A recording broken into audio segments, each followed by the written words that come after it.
For me, I also like knowing where it comes from. You know, you see all these outbreaks of like E. coli in spinach, and people wonder why, and it's because people have forgotten where their food comes from.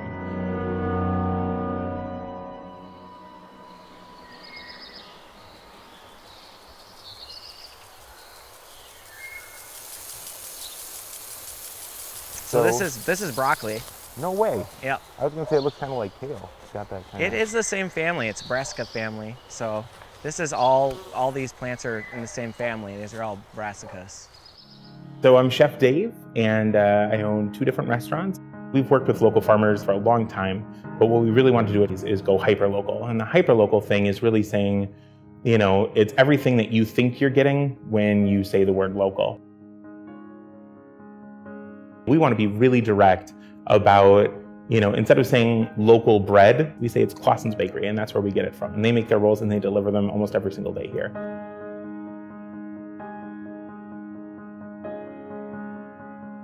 You know, we tell you who the farmer is.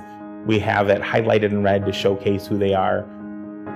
You know, there's a big difference between, you know, if you buy a 6-pack of Miller Lite, that's not doing that much to help support local Wisconsin people. But when you buy, you know, 5 pounds of Farmer John cheese curds, that's really helping someone who's got a great dairy farm and makes great cheese curds. You're really helping him and his family survive.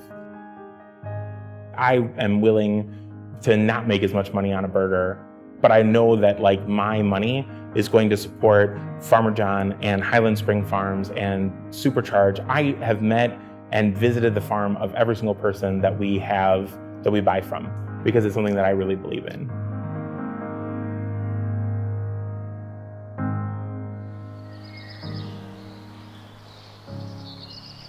Honestly, the biggest reason why we buy local is because it just tastes better. I mean, if you're taking a tomato and you're plucking it green and shipping it across the country and then artificially ripening it, it's going to taste more like a potato than a tomato. I just feel like people shouldn't consume, you know, chemicals and it growing naturally without them just seems to be more natural. You know, it's like, you know, we don't need those things to grow healthy food. It's all about healthy soil, and that produces healthy food, you know, and healthy people. So.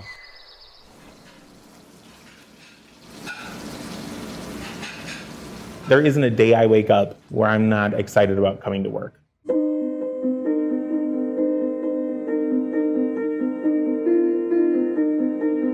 I still remember this. This was my first like food memory.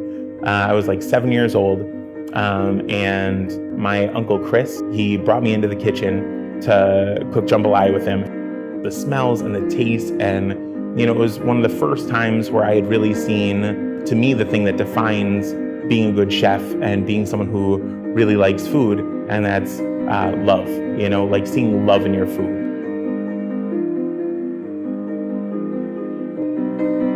You have to love what you do in order for it to taste amazing.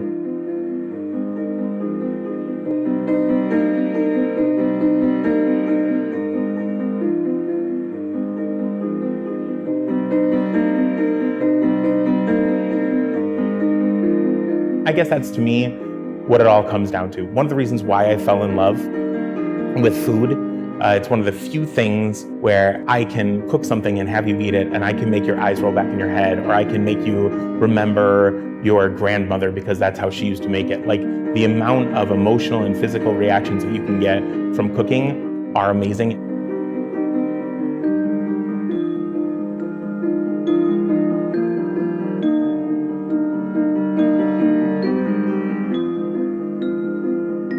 When I'm gone, I like knowing that I will have had an impact. You know, life is short, and if you can't make an impact when you're here, then why be here?